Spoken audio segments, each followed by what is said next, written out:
Perkenalkan, saya Pauji di channel Tekno ya. Udah 2 tahun nih saya ke update konten. Sekarang saya mau coba review lagi dan HP kali ini adalah Redmi Note 10 yang akan saya review. Kenapa saya review lagi? Sebenarnya saya gak ada ide sama sekali ya. Dan saya juga butuh konten gitu buat website dan YouTube saya. Saya coba iseng lihat di marketplace dan lihat Xiaomi yang paling atas nih. Dan kebetulan saya juga ingat bahwa web saya pengunjungnya itu kebanyakan dari pengguna Xiaomi loh.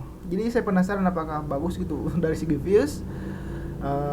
Oke, itu alasannya ya. Kenapa saya beli Redmi Note 10s?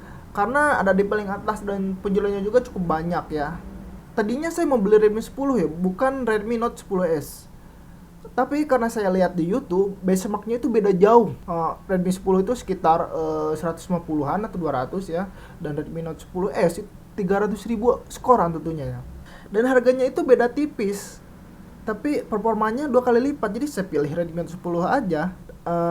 Di sini saya nggak disponsori sama pihak manapun, Xiaomi marketplace pun nggak ada saya sebutin aja sekaligus. Saya belinya di Tokopedia, tadinya juga saya cek di Shopee. Itu saya nggak ada cashback ya. Dan di Tokopedia ada sekitar 130-an. Ya ambil yang untung aja ya. Harganya itu sekitar 2,7 juta ya. Cuma saya total bayarin sekitar 275 karena ditambah biaya proteksi dari Tokopedia ya, supaya saya ngerasa aman dan saya juga orangnya panikan, jadi ya cari aman aja. Namun kalau dikurangin dengan cashback ya gitu semua totalnya sekitar 2.630.000-an. Jadi gitu ya. Ya mending Redmi 10 gitu daripada Redmi 10 ya. Oke, beberapa hari selanjutnya barang pun sampai ya, paket dikirim oleh si cepat ya. Kurir ini favorit saya, 1 hari juga udah dateng loh. Dan di sini saya nggak unboxing ya, karena udah banyak lah videonya. Buat apa juga? Pada paket pembelian saya dapat unit HP tentunya, adaptor dengan max power sekitar 33 watt. Untuk kabelnya itu tipe C ya. Dan juga dapat buku-bukuan, SIM ejector dan satu case bening bonusnya. Langsung ke body ya. Redmi Note 10s ini pakai materai plastik, warnanya itu ocean blue. Teksturnya itu halus ya, tak licin ya. Karena warnanya itu matte bukan glossy. Saya suka ini jadi gak licin juga. Oh ya, di bagian belakang ini ada 4 kamera. Terlihat bagus ya desainnya. Bagian depan ukuran layarnya 64 inci itu totalnya ya.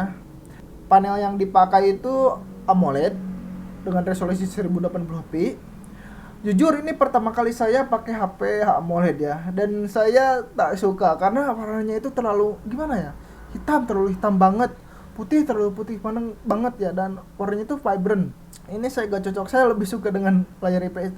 Cuma saya juga belum pernah pegang ya AMOLED yang ada di Samsung dan juga HP-HP brand terkenal lainnya. Jadi jujur saya pribadi saya kurang cocok ya sama layar HP ini.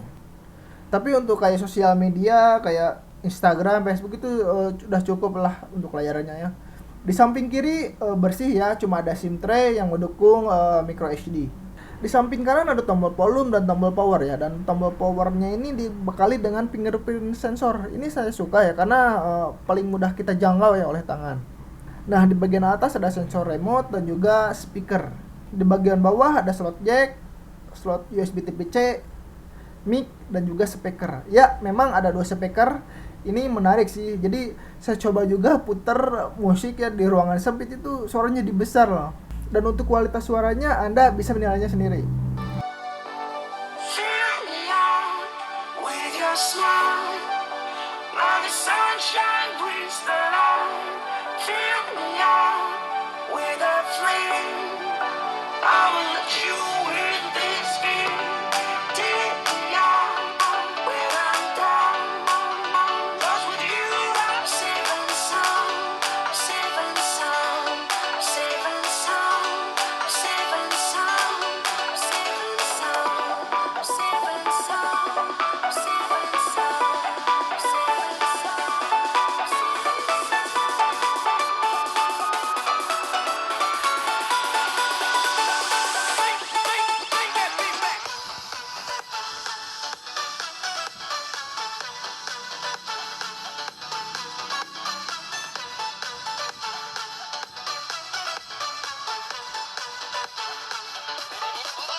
Nah, sekarang kamera ya, Redmi Note 10 ini kita tahu ada 4 kamera.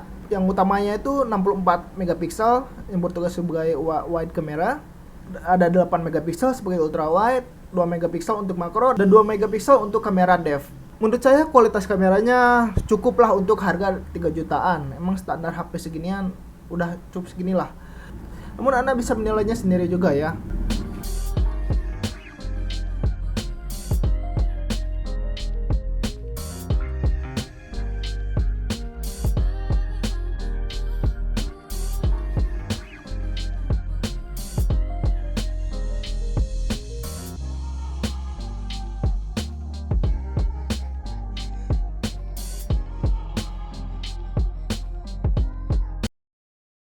Nah, sekarang performa. Tapi sebelum ke performa, saya pertama nyalin HP-nya dulu, setting kayak HP-HP baru gitu ya. Dan setelah selesai, ternyata banyak aplikasi bloatware ya yang terpasang. Mungkin kerjasama antara Xiaomi dan brand aplikasinya ya.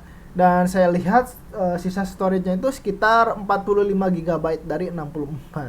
Asus ya, Asus Zenfone Max Prime itu sekitar 50 GB tersisanya pas HP baru dibuka ya. Kemudian untuk benchmark, ini saya baru tahu juga bahwa Xiaomi itu banyak yang nggak support sama aplikasi benchmark, entah kenapa gitu ya. Di sini saya coba 2 aplikasi aja, Antutu sama Geekbench. Nah, hasilnya saya tes ya pada aplikasi tersebut. Antutu itu sekitar 320, sekitar 300-an lah. Dan untuk Geekbench itu untuk single core sekitar 198 ya. Dan untuk multicore-nya sekitar 960 ya. Kayak gitu. Kemudian saya juga coba main game. Di sini saya pilih PUBG karena PUBG itu game berat dan juga cukup populer, jadi cuma satu aja. Nanti juga saya akan buat video tentang tes game lainnya biar durasinya nggak panjang ya. Dan Redmi Note 10 ini mampu ya mendapatkan settingan frame rate sekitar 60 fps atau ekstrim. Tapi ininya dilowin untuk grafiknya. Menurut saya game perang-perangan online ya sangat penting FPS tinggi karena butuh movement yang begitu cepat dan halus. Dan saya juga tes PUBG ya selama 30 menit sampai chicken dinner ya. Memakan daya sekitar 6%. Untuk pengaturan grafiknya itu HD dan frame rate-nya itu sekitar high. Menurut Anda gimana? Boros gak? Soalnya saya bukan gamer juga ya. Selanjutnya baterai nih. Pemakaian saya bukan gaming, saya cuma pakai HP, media sosial, ya sebagaimana HP lah. Saya lihat di pengaturannya dari 100% hingga 6% ya. Layarnya itu nyala sekitar 6 jam. Mungkin itu screen on time-nya ya. Dan menurut saya HP yang kuat 6 jam 7 jam itu termasuk golongan awet ya menurut saya ini ya. Tapi kalau dihitung dengan standby HP gak nyala gitu ya, Redmi Note 10s ini kuat sampai 50 jaman. Ya, karena saya juga jarang pakai HP, cuma untuk screen on time-nya sekitar 6 jaman kayak gitu, nyala layarnya kayak gitu ya. Nah, untuk pengisian baterai sendiri dari 6% hingga 30% itu sekitar 32 menit. Untuk ke 50% sekitar 1 jam 11 menit. Dan untuk 100% membutuhkan waktu sekitar 2 jam 55 menit, sekitar 3 jaman lah. Ini memang lama sih, cuma untuk saya sendiri itu tak masalah sebab mungkin siangnya itu dipakai seharian, malamnya ya tinggal isi baterai kayak gitu. Sekarang ke kelebihan dan kekurangan versi saya ya. Kelebihan untuk HP ini yang pertama ya, HP ini awet. Untuk kuat 6 jam 7 jam itu saya kelompokkan ke dalam HP awet ya. Yang utama juga yang sekarang saya pakai itu kuat segituan. Dan ya saya nyaman pada HP yang kuat segitu. Yang kedua, performanya cukup tinggi untuk HP di harga 3 jutaan, 2 jutaan, 3 jutaan ya. Yang ketiga, HP ini tidak panas saat saya gunakan, kayak PUBG juga saya coba nggak panas ya, setengah jam. Kemudian nonton YouTube standby dan Nimo TV kan, saya suka nonton live streaming gitu ya, game orang gitu. Ya, saya bikin standby aja sekalian tes baterai kan itu cukup lama tuh habisnya ya. Standby aja gitu walaupun nggak saya tonton. Itu cukup bagus ya, nggak panas soalnya. Dan sekarang kekurangan nih. Yang pertama, layarnya terlalu kontras. Gimana ya, warnanya itu vibrant bagus ya, cuma terlalu kontras gitu. Walaupun saya coba setting-setting ya di pengaturan itu tetap gak cocok sama saya. Dan yang kedua yang harus saya masukin kekurangan yaitu isi baterai lama. Jujur mungkin ini harus sih, soalnya mungkin ada orang yang pengen cepet-cepet isi baterai, Untuk cari HP yang kayak gitu di Xiaomi ini gak cocok. Dan juga ini dibekali dengan adaptor 33 watt loh, tapi masih tetap lama. Nah, sekarang ke kesimpulannya. Emang dari awal HP ini gak bakal saya keep ya, tujuannya emang buat review. Tapi kalau saya diposisikan sebagai pembeli atau pengguna ya, apakah saya akan keep?